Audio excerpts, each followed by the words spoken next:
দিনটি ছিল শিবরাত্রি। সকাল সকাল মামার সাথে বেরিয়েছিলাম বেশ কয়েকটি জিনিসপত্র কেনাকাটা করতে। সারাদিন নির্জলা উপোস থাকার কারণে বিশেষ কোনো কাজ তো ছিল না, কিন্তু আমি আলতা পরতে বেশ ভালোবাসি, তাই আমি স্নানের আগেই আলতাটা পরে নিয়েছিলাম। এরপর বিকেল হতেই বসে পড়ি স্নান সেরে মালা গাঁথতে।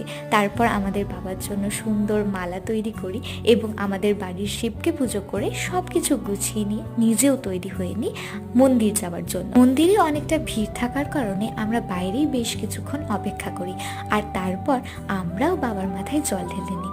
পুজো শেষ করে বেরিয়ে আসতে আরও এক দলের ভিড় জমেছে মন্দিরে। যাই হোক, আমার পুজো তো সম্পন্ন হয়েছে। আচ্ছা, এই যে সুন্দর শাড়িটা আমি পরেছি সেটা কিন্তু আমার বড় মামের শাড়ি। এরপর বাড়ি ফিরে আমি সকলকে তো প্রসাদ দিয়েও দিয়েছি এবং নিজে ফ্রেশ হয়ে আমি কিন্তু নিজেও জলগ্রহণ করে নিয়েছি।